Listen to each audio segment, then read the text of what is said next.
A very happy Mother's Day to all of you. And this is a very different format. Usually, you see stories and different psychological concepts I'm talking on my channel. And this is a very special occasion for me because today I have a very beautiful and a young, dynamic, multifaceted personality, Neha, with me. And her book is already making a lot of news and waves on a social media. So today I am with Neha and we're going to talk about how her book is all about and a very critical aspect of postpartum depression where she has decided to write a book. So Neha, a very happy Mother's Day to you also. Same to you, Tai. Same to you. And thank you for having me on your YouTube channel. It's an absolute pleasure to be here talking to you today. Same here, same here. And I think I still remember how we decided to have this whole book format which you discussed with me. And I'm so happy to see this book finally there in my back and your back also, right? Right. Yeah. So when I was going through this book, Neha, and I'm sure that what made you to write this book? I don't think if you would ask me a few years ago, if I ever wanted to write a book, I would have said yes. I never thought I would be a writer one day. But I think something happened a few years ago when I was looking for a person to help me out in India for my business. And I asked a cousin of mine. She had taken a break after childbirth. She's my age.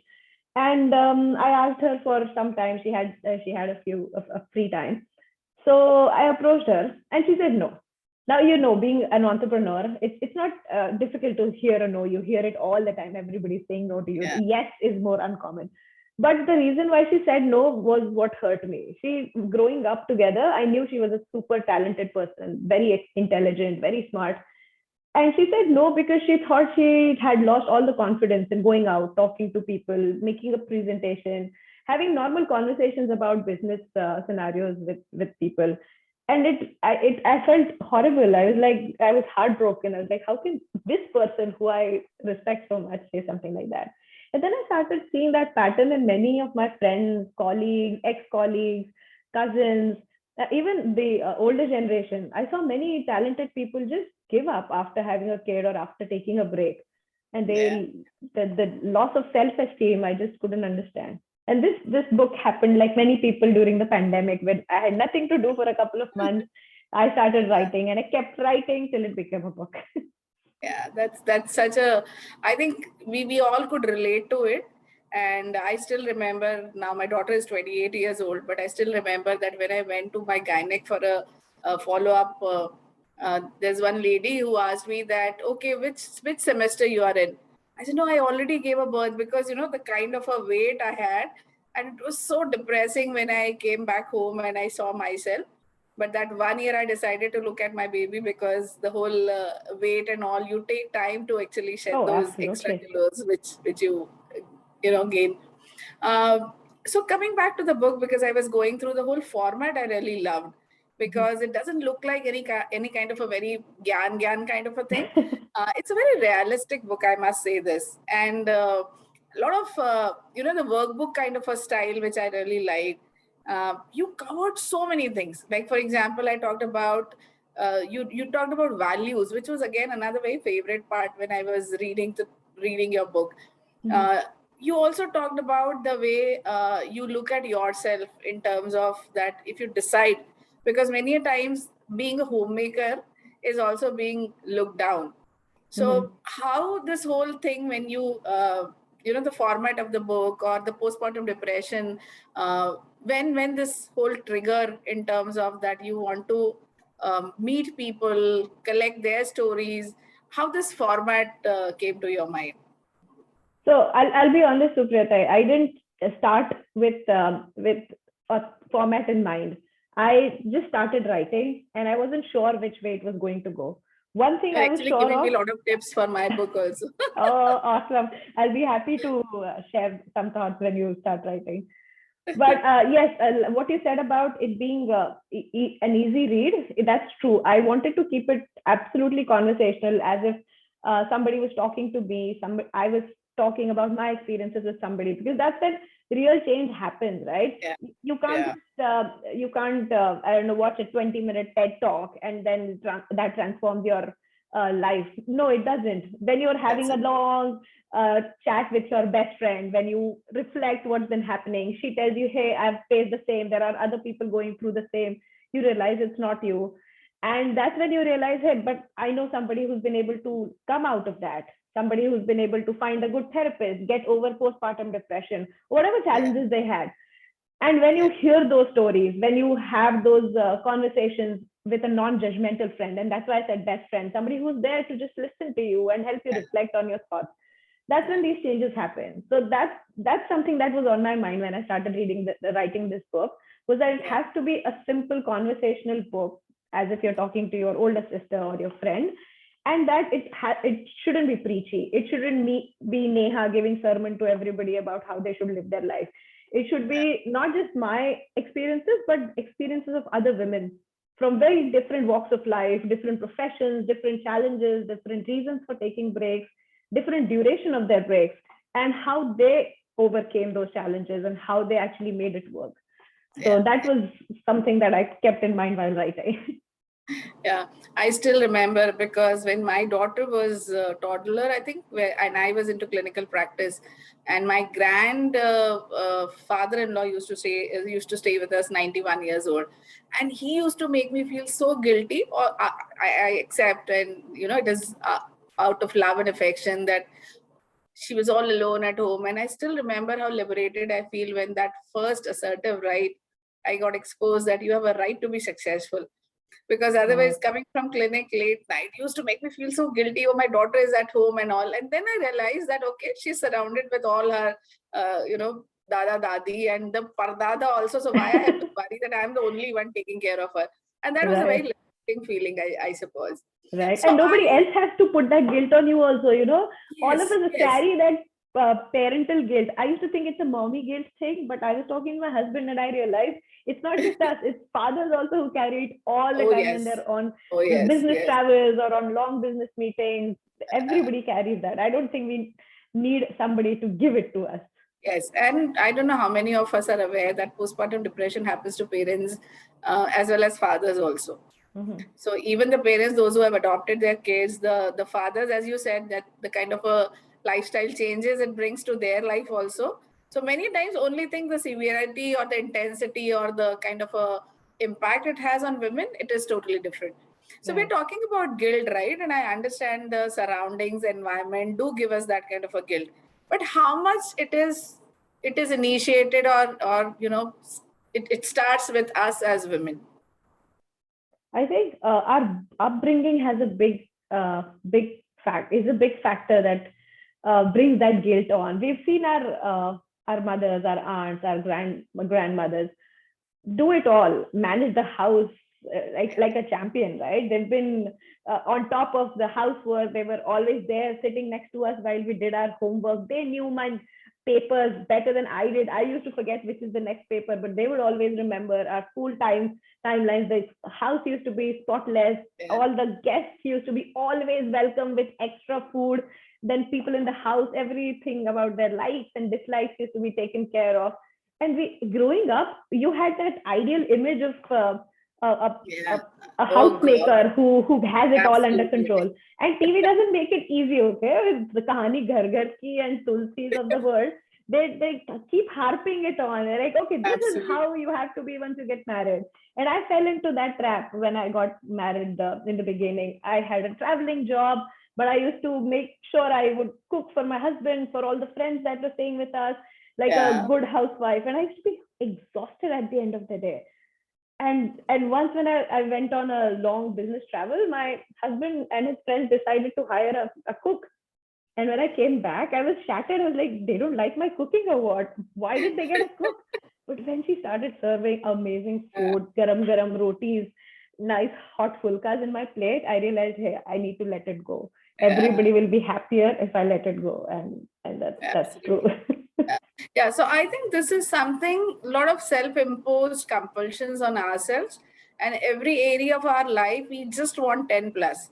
Whether it's making achars or whether it's making cakes for our kids, we just want to be there perfectly ready, but we don't realize the kind of expectations we put on ourselves. And that's where day only I was with one of my friends, and I said that, how nice it is at a 50 where we are nowhere in that mindset of proving anybody. Forget about the employer also. Kisi ko improve, I don't want to prove anything to anybody now, and such a comfortable space. So people, those who are in 30s and 40s, I really say that wait when you are 50s, it's the most liberated phase of your life. Absolutely. The weight of other people's expectations, right? You don't give a damn about what other people think. And that's where I feel that many a times we are also responsible when our spouse, he is ready to support us, or he is ready to extend that helping hand. We are not very comfortable. I still remember I used to feel a little embarrassed if my husband is getting water to my friends, and then that, oh, she is into traveling jobs, so she doesn't know what is there in the kitchen. So I think it is a lot of self-imposed guilt which we first have to deal with, rather than the whole world racing against us.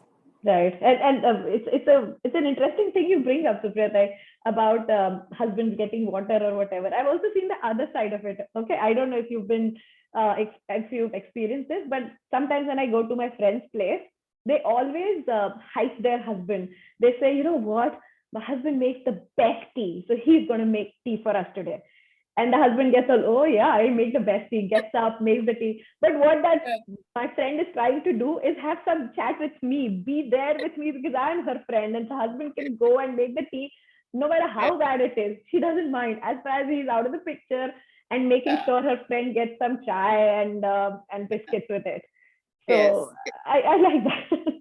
Yeah, and I think that's absolutely fine, because I have outgrown that stage. But initially I used to feel, because that time, I think when I'm talking about that scene at my end, was something very few husbands being seen as doing this thing. So it's a very few of them. But I think with your generation, because we are different generations, I feel so happy when I see my son-in-law also being equally, involved in kitchen the way my daughter is. I think that's the way the life is going to take, because the kind of a careers we are in, we can't really expect to have the similar kind of a demanding role playing only in the kitchen. Absolutely. Yeah. Absolutely true. So I think 2-3 things with motherhood, which I feel we need to be mindful of, or we need to be ready or accepting ourselves. What are some of the 2-3 things you feel that young mothers need to be aware of? As a young mother, let me think back on my my young motherhood time, which is already 10 years ago. I can't believe it. But so one thing that I also experienced myself and other people talk to me is very closely connected to what you just said about superhero syndrome. Like people put you on a pedestal if you're able to do everything, and they expect you to do it. It's very impractical, but these things get thrown at you no matter where you go. Oh, you're doing an MBA, you're also managing a baby, you are a superwoman for being a VP of a business, and making sure your kid has organic, healthy food. So that's something that I always tell people to stay away from. There are no superheroes. They are there in Marvel movies. Let them stay there. But having that unrealistic expectation on ourselves is just not practical. And it's not. I mean, it's not possible to have a social life, take care of the kid, manage the job, have a clean house, and also do some self-care for yourself. Something's got to give. And it's okay. I mean, what I've realized is, as a person, we can do it all, but you can't do it all every day. So you'll end up dropping a few balls here or there. As far as dropping the same ball every day. For example, if health is a priority for you, you can't skip your exercises every day.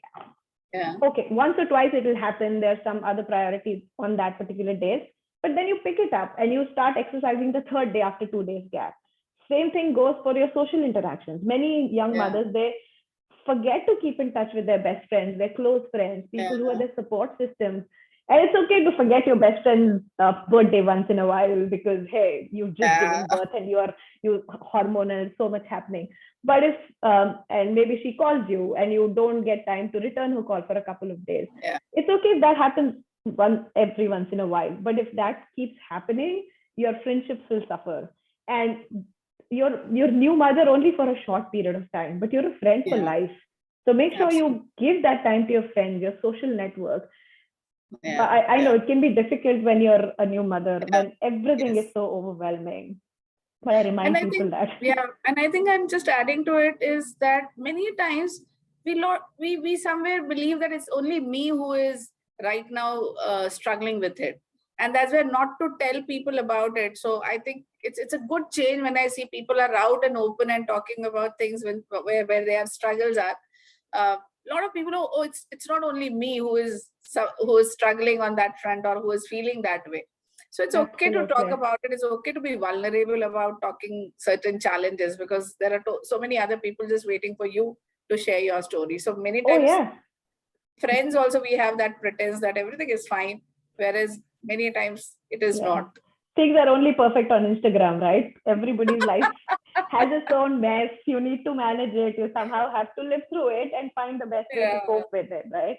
And absolutely. about what you just said is so true, because I never talked about my postpartum depression, or the part of my life after I had a kid, where I was very depressed. I didn't want to go out. I didn't want to meet people. But as soon as my book came out, you won't believe, so many of my close friends, my cousins reached out to me Yeah, saying, "Hey, Tai, you know what?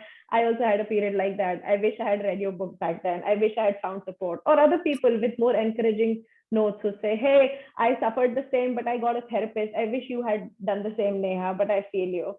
So yeah, all these things, you're right. Once one person shows their vulnerability, other people find it comfortable to open up. That's how the hashtag Me Too, yeah, the whole absolutely. campaign started, right? Yeah, yeah, yes. And I think that's exactly where the whole setup of the families, because I remember my maternal grandparents' house, there was a room which was meant for, young mothers. Okay. Bayantinichi Kholi in Marathi, if I have Yes, to tell that. yes. And that was only dedicated to the mothers, those who have been, initial 6 months, 3 months, they used to be there in that room. So think Right. about it, the kind of a privileged status which was given to them, taking care of the kind of a changes. And also there is, again, I don't know how to put it forward, but in again proving ourselves, I have seen a lot of news going around in social media that within 10 days, within 15 days, the women decided to come on her job, and maybe a very powerful or a very critical job the person or the women is holding. But I think we are setting a very wrong examples for other women, that within 10 days you are coming back to your work and you are going very gaga about it. I think it is something going to have some sort of a toll on yourself. So again, in that, proving yourself kind of a frame we are constantly in. And I think we need not to really compete about it in terms of that we have different expectations from ourselves in terms of the roles we are playing. So gender equity, I believe, is more appropriate word according to me, rather than gender equality, that we don't have to compete with men, because we are really different in our own ways. Absolutely. And you're right. It also depends on a person's job. Like, for example, for me to take a long maternity break is okay. But if I'm Jacinda Ardern, for example, who heads a country, maybe if the country is in crisis, I may have to bring my breastfeeding baby to the parliament, be there. Yeah, So it yeah, depends. Yes, every person, but the freedom has to lie with the parents. They should be yeah, able to decide if they need that time or something else which takes the priority. Same with fathers. I see women getting the 3 months or 4 months, whatever is mandatory in their companies, but men don't get that. They hardly get a week or two. It's their yeah, baby too. They need to be there, and also the mother needs them. It's not just about the baby; it's also about the duo, the mother daughter yeah. duo. So So I being think there is also a need for the father, and I think companies absolutely. need to become mature enough to make it a paternity leave and not a mother maternity leave. So recently, one of the conversations I got very overwhelmed, and I said that, motherhood is the responsibility of the nation. The country should hold that responsibility. Because think about it, because the way the trends are saying that more and more couples are deciding not to have kids, whatever the Right, reasons are, and I respect their decision. But at the same time, think about it, if more and more couples would decide, what will happen to this whole world? So if right. the woman is deciding to give a birth or become a mother, it's a nation's responsibility. Oh yeah, And that's exactly, I absolutely. feel that, the policies, the workplace, the kind of a support system, we all need to have that. Otherwise, it is going to be more and more difficult for us to, because one child, I think maximum nowadays, Yeah. most of us decide, and we don't go ahead for the next, because we don't want to go into again the same sort of a process to have another child. Yeah. I think that's why many of these European countries have a lot of maternity break, lots of days of maternity break, because they have aging population. They want people to have more kids. Yeah. But I really respect Indian government, where the maternity policies in India are among the top 5. Actually, the length of the break is among the top 5 in the world. So that's great. Yeah. Even though we don't need more young people, lots of more babies, we still have excellent policies in place that actually support. I actually feel bad for developed nations like United States, which do not support their mothers as well as they could be doing. Yeah, yeah. And I also was, when I was reading your book, and I feel that it is not sometimes only the comeback kind of a career for young mothers, but many a times women, when their kids are like that empty nest kind of a syndrome, and many a times that is also, or some sort of a personal loss. I do have some of my friends, those who are on that break for so long, that now their kids are out of India for studying, and they're again left to themselves, in terms of that husband is still busy with his career. So this book is also somewhere, I feel, the extended part to them, because some of the exercises are so powerful that not only for this age group, but also to them, that what do you want to, that I particularly like that exercise I used to do when I was into practice. Those 3, the job satisfaction, the money, the time, that how do you want to spend your time onto it. So it's a very powerful exercise for any one of us, those who want to decide or define the work for us. Right. And I have to give credit to Chris Croft, whose videos I follow, and that triggered that table for me. Yeah. So it was, again, I think the interviews where you gave us chance to talk about our stories was really rewarding to hear, because when I gave my book to my son-in-law, he said, no, I was just knowing about you till Dale Carnegie. I didn't know that you started your career like that. So you actually introducing ourselves to our family, that how I did, and I'm sure for all others also.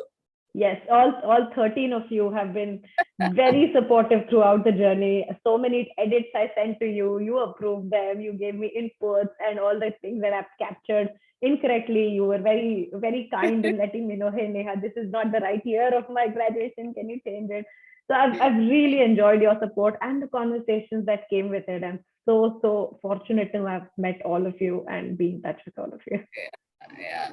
So it's I think we need such books more, in terms of talking more realistically, putting it forward in a more conversational way, not making people feel guilty about if they have decided other path for themselves. So this kind of a book is something which is very much needed in this space, and I wish some more books from you, Neha, because the kind of experiences you are going to get after this, that will definitely give you more inspiration to write another one soon. I hope so. I don't have any plans right now, but never say never. Yeah. So all the very best, and I look forward to hear more from you, that how the book is being received and how people are liking it. Thank you so much, Supriya. It was so great chatting with you on camera this time. And we know the story behind that, right? Yes. So, yeah, thank you so much, Neha. And I'm sure my all followers on YouTube will love, and they'll reach out to you if they have some questions or some feedback. And I see your book reaching to all of them. Absolutely. And I'm available on all social media. And my book also allows the reader of the book to grab half an hour of my time for a one-on-one consultation or a quick chat with me if they want to. Yeah, sure. Thanks so much. And I'll see you again. Thank you. Thank you so much, Supriya. Bye.